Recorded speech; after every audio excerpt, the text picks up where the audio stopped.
I'm here now. And about time! Dexter! Yes, Father. How long does it take you to shave? I wasn't shaving. And how about what's different about performing now for you than say 20 years ago? How is it different for you? It isn't. Jerry, picture this. Two best friends who made millions of people laugh together, who seemed like they could never be separated, suddenly stopped talking to each other for 20 long years. What could possibly tear apart such a perfect partnership? Well, after decades of silence, Jerry Lewis finally opened up about what really happened between him and Dean Martin. And the truth might surprise you. Today, we're diving deep into one of Hollywood's most heartbreaking stories. We're going to discover why these two comedy legends went from being inseparable to complete strangers, and what Jerry Lewis revealed about their friendship that shocked everyone. So grab some popcorn, settle in, and let me tell you a story that will make you laugh, cry, and maybe even change how you think about friendship and fame. Jerry Lewis was just a regular kid from Newark, New Jersey, born on a chilly March day in 1926. His parents were both in show business, which might explain where he got his love for making people laugh. His dad worked as a master of ceremonies, kind of like a party host, and his mom played piano on the radio. Even as a little boy, Jerry was already different from other kids. He was the class clown who couldn't sit still and always wanted to be the center of attention. School was tough for Jerry. He wasn't the best student, and he loved pulling pranks more than doing homework. He would sneak into school kitchens to steal fried chicken and pies, which got him in trouble all the time. Eventually, he got kicked out of not one, but two different high schools. His teachers probably thought he would never amount to anything, but little did they know they were looking at a future superstar. When Jerry was just 15 years old, he created his very first comedy act. He would perform mime, which means acting without talking, while music played in the background. It was pretty creative for a teenager. His first real show was at something called a burlesque house, but it didn't go well at all. The audience didn't laugh, and Jerry felt embarrassed and confused. Finding more work was really hard, and he started to wonder if he was meant to be a comedian at all. To pay his bills, Jerry had to take all kinds of jobs. He worked as a soda jerk, which means he made milkshakes and served drinks at a soda fountain. He also worked as an usher at a fancy theater in New York City, showing people to their seats. These weren't glamorous jobs, but they helped him survive while he chased his dream of making people laugh. The thing about dreams is that sometimes they take a long time to come true, and sometimes they need a little help. Jerry got that help from a veteran comedian named Max Coleman, who saw something special in the young man and encouraged him to keep trying. Then, a comedian named Irving Kay spotted Jerry's act and decided to become his manager. This was the big break Jerry had been waiting for. It led to gigs at summer resorts where city people went to relax and have fun. Life has a funny way of working out sometimes. Jerry was supposed to join the military, but when doctors examined him, they found he had a heart murmur, which is when your heart doesn't beat quite right. This meant he couldn't serve in the army, but it also meant he could focus completely on comedy. What seemed like bad news at first turned out to be exactly what he needed. In 1945, when Jerry was just 19 years old, something magical happened. He met a 27-year-old singer named Dean Martin at a place called the Glass Hat Club in New York City. Dean was smooth, handsome, and had a voice like velvet. Jerry was wild, funny, and full of energy. They were complete opposites, but you know what they say about opposites attracting. When they decided to work together, it was like lightning in a bottle. Dean would play the calm, cool guy while Jerry went completely crazy with his physical comedy. They would improvise, which means they made things up on the spot, and audiences couldn't get enough of them. Their chemistry was so natural that it seemed like they had been friends their whole lives. Their big break came in 1948 when they appeared on a TV show called Toast of the Town. This was huge because television was still pretty new, and not everyone had one in their home yet. But the people who did see them absolutely loved them. By 1950, they were hosting their own show called the Colgate Comedy Hour on NBC, one of the biggest TV networks in America. Jerry wasn't just a performer. He was also a writer who created their comedy routines. He brought in other talented writers like Norman Lear, who would later become famous for creating shows like All in the Family. Jerry had a vision for their act, and he worked hard to make sure every joke was perfect and every bit was hilarious. But their success wasn't limited to television. They also made movies together, starring in films like My Friend Irma, At War with the Army, and Hollywood or Bust. Each movie seemed to make them even more popular, and soon they were among the most famous entertainers in America. They were making tons of money, living like kings, and had millions of fans who adored them. However, as time went on, something started to change. The laughter that came so easily on stage began to feel forced behind the scenes. Success as a way of creating pressure, and that pressure started to crack their friendship like a rock hitting glass. The end came during their last live performance together at the Copacabana in July 1956. Both men knew this was goodbye, even though they didn't say it out loud. The audience had no idea they were watching the end of an era. After that night, Dean Martin and Jerry Lewis went their separate ways, and they wouldn't speak to each other for 20 long years. After the split, Jerry felt lost and confused. He and his wife Patty went to Las Vegas, hoping to find some peace and figure out what to do next. Jerry later described feeling like he couldn't put one foot in front of the other with any confidence. Imagine losing your best friend and your job all at the same time. That's what Jerry was going through. Then, in the middle of all this chaos, something unexpected happened. Judy Garland, one of the most famous singers in the world, was supposed to perform in Las Vegas but got sick. Her husband called Jerry and begged him to fill in for her. Jerry was terrified because he hadn't sung solo on stage in 25 years, but he agreed to do it. Walking onto that stage alone must have been one of the scariest moments of Jerry's life. He started with jokes to calm his nerves, and then he sang "Rock-a-bye Your Baby" with a Dixie melody and "Come Rain or Come Shine." The audience went wild, clapping and cheering like they could feel how hard this was for him. At that moment, Jerry realized something important. He could make it on his own. Feeling brave and hopeful, Jerry decided to bet on himself. He used his own money to record those songs, and a record company called Decca Records liked what they heard. His single "Rock-a-bye Your Baby" hit number 10 on the charts, and his album Jerry Lewis Just Sings made it to number 3. These weren't just numbers. They were proof that Jerry Lewis could be successful without Dean Martin. By 1958, Jerry's musical success opened new doors for him. The Sands Hotel and Casino in Las Vegas offered him a 5-year contract that paid him the same amount of money they had paid the Martin and Lewis duo. Jerry was thrilled. For the first time since the breakup, he felt truly happy and confident about his future. Jerry's solo career took off like a rocket. He appeared on popular TV shows like What's My Line and The Ed Sullivan Show, proving he could entertain audiences all by himself.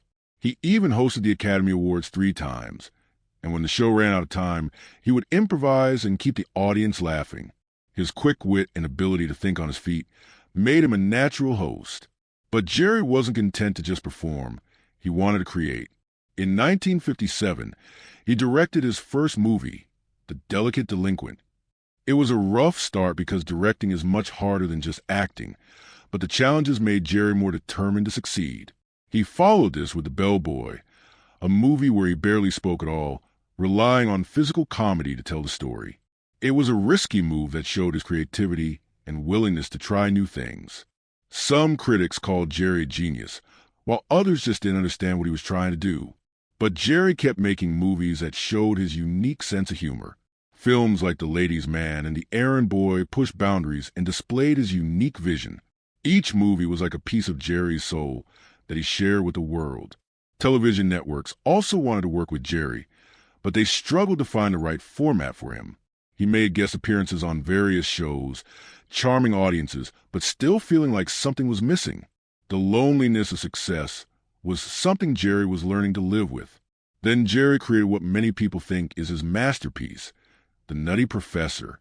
In this movie, he played a socially awkward professor who transforms into a handsome but annoying alter ego.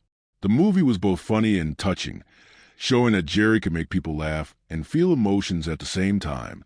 It proved that he was more than just a silly comedian. He was a real artist. Jerry continued making movies throughout the 1960s, starring in films like The Patsy and Disorderly Orderly. But the entertainment industry was changing, and Jerry's style of comedy was starting to feel old-fashioned to some people.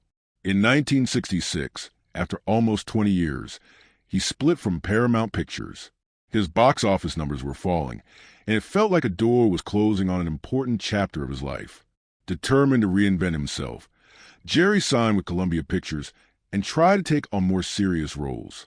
He appeared in movies like Three on a Couch and Way, Way Out, hoping to reach a new audience. But it wasn't easy.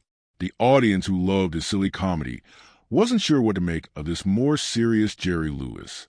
Television kept calling Jerry's name, and he appeared on shows like The Merv Griffin Show and The Sammy Davis Jr. Show. He even jumped into comedic chaos of the Batman TV series and Rowan and Martin's Laugh-In. Jerry was working constantly, but there was a sense of desperation underneath all the laughter, like he was trying to hold on to fame that was slipping away. Jerry starred in the second version of The Jerry Lewis Show that aired from 1967 to 1969, but the excitement was bittersweet. Even though he was busy, the laughs were getting rarer, and behind the scenes, Jerry was struggling with the reality that his career wasn't what it used to be. After leaving Columbia Pictures, Jerry dove into independent filmmaking with Which Way to the Front, a World War II comedy where he played a wealthy playboy eager to fight. Jerry's willpower and determination were admirable, but the movie bombed at the box office, getting little love from critics or audiences. It must have been heartbreaking for Jerry to put so much effort into something that failed so completely. Perhaps the most challenging and mysterious part of Jerry's career was a movie called The Day the Clown Cried from 1972. This film was meant to be a serious look at a tragic time in history, but it was never released. Jerry kept it buried, calling it a painful nightmare of dreams that never came true. To this day, most people have never seen this movie, and Jerry took its secrets to his grave. During the quiet years when Jerry stepped away from movies, he kept connected with the public through appearances on shows like Good Morning America and The Dick Cavett Show. He also continued his yearly telethons, raising money for charity and bringing joy to millions of viewers. Then, in 1976, something magical happened that shocked the entire entertainment world.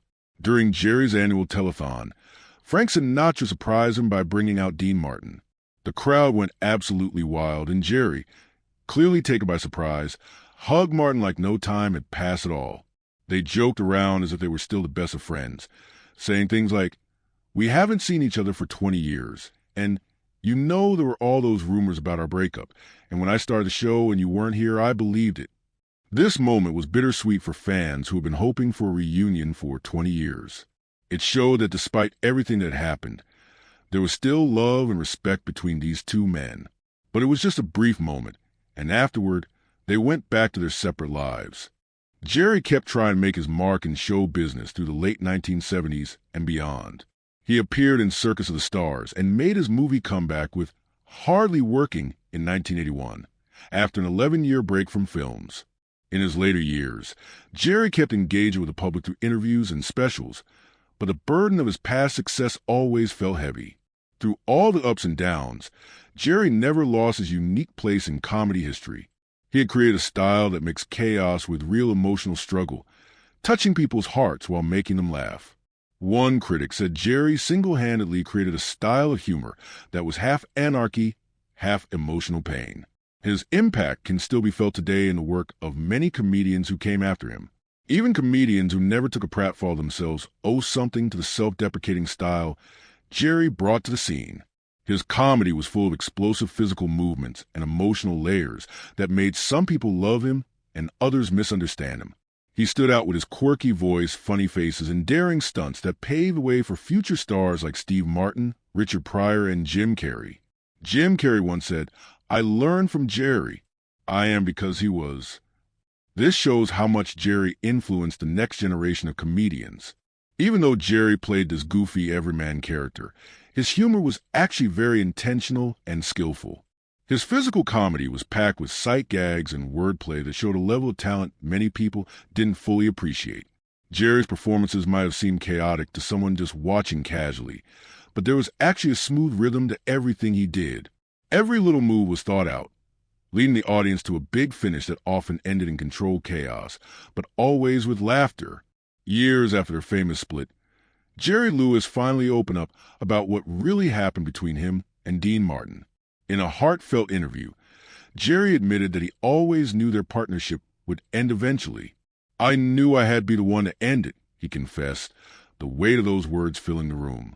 He took responsibility for his part in the breakup, knowing it was time for them to go their separate ways. Looking back on their partnership, Jerry wondered how things might have been different. "If I was Dean Martin and Dean was Jerry, we might have called it quits years ago," he said, a hint of sadness in his voice.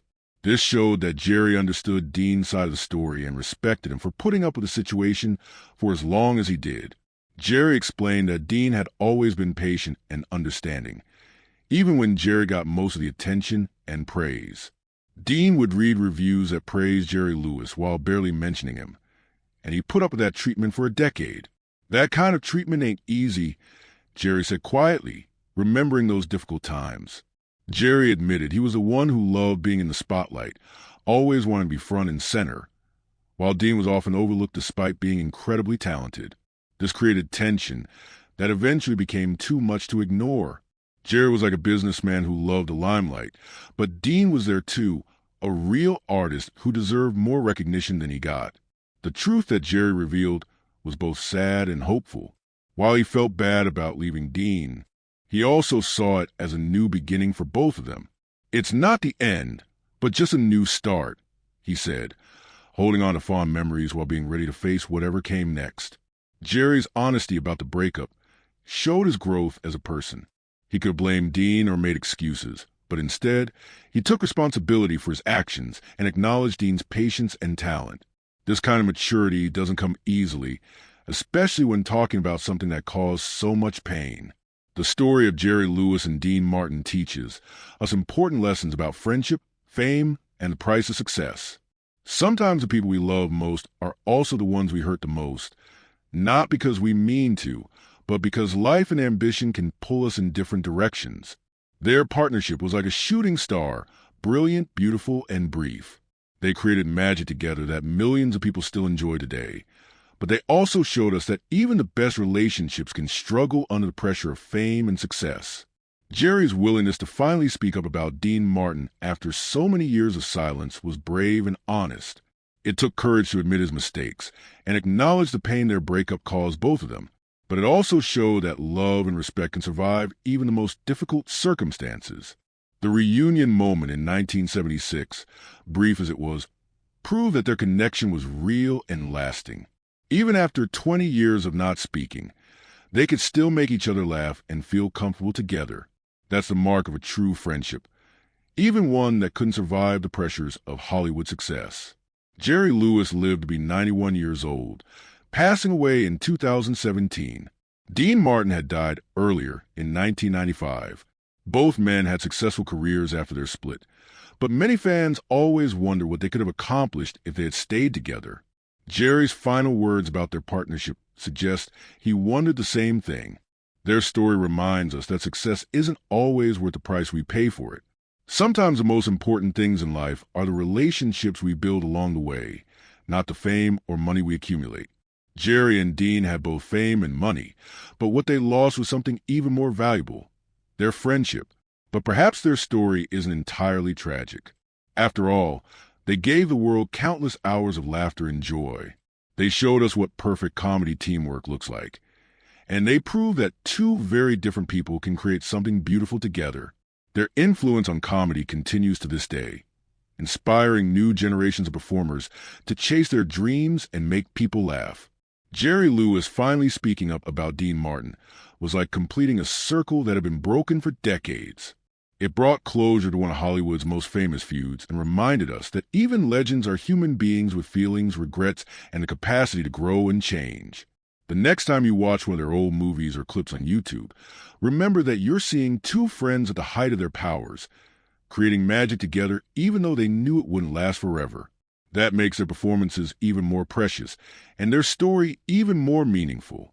In the end, Jerry Lewis and Dean Martin gave us everything they had. Their talent, their energy, their friendship, and eventually, their honesty about what went wrong. That's more than most entertainers ever give, and it's why their story continues to fascinate us decades after they both left the stage for the final time.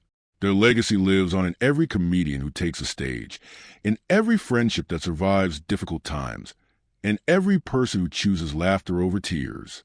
Jerry Lewis finally speaking up about Dean Martin wasn't just the end of a long silence. It was a gift to all of us who believe in the power of friendship, forgiveness, and the healing magic of laughter. What do you think about Jerry Lewis finally opening up about his relationship with Dean Martin? Did his honesty change how you feel about their famous split? Have you ever had a friendship that ended, but left you with both beautiful memories and lingering regrets? I'd love to hear your thoughts in the comments below. If this story touched your heart like it touched mine, please give this video a thumbs up and share it with someone who appreciates classic comedy and timeless stories about friendship. Don't forget to subscribe to our channel and hit that notification bell so you never miss our deep dives into Hollywood's most fascinating stories.